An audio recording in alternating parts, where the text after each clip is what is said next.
Hi, I'm Gail, and I'm a community volunteer with the Gift of Life Marrow Registry. I became involved with Gift of Life before Gift of Life actually existed. I had read about a young man, Jay Feinberg, who was 23 years old and was suffering from leukemia. I read about it in the newspaper, and it said that he was looking for a match so that his life could be saved. As a mother of young children, I realized that how could his parents deal with losing a son from something that was curable, and they were on this search to go find his miracle match. So I arranged to drive in the town where I lived, in Newburgh, New York, and arranged one in Westchester, New York, where I worked. And through the years, we became friends. I kept in touch with Jay and his parents, and I would go to the galas, and I watched how Gift of Life grew, and I was unbelievably impressed by how committed they were to making sure that no family ever went what they went through in searching for his match. Then we come down to when I moved to Florida a few years ago, and I bought a house, and I realized that playing pickleball and mahjong were not quite enough for me. And I knew that the Gift of Life headquarters was close by to where I live, 15 minutes away. And I called up and I said, could I volunteer?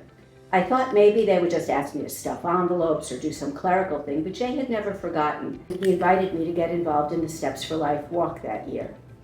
And so I established a team, got involved in the committee, and then I decided that I would help in finding the search for matches for other people that were suffering from blood cancers. So I established a team in New York where I was still living. I was a snowbird at that time, and we would go to all the local festivals and events and hold swabbing drives. That's where I am. So I've been doing swabbing drives for the last few years, raising lots of money for Gift of Life to help pay for the processing of those swabs that we find, and that's it. And as of this morning, my teams have found 71 matches. Well, the most memorable moment at this minute is at the very last Steps for Life 5K, which was held this January. They introduced a donor and a recipient. And when they were each giving their speeches, I realized that the donor was found at a drive that I had arranged and that I was at, and that I had found him. And that was really incredible, because you find matches, but you don't always know that they're going to result in transplants. But this time, it did.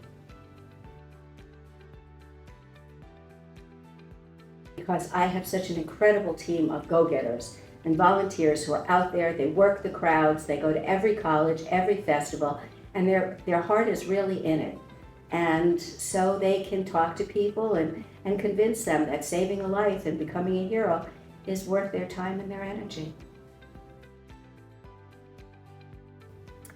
People can contact Gift of Life to make donations.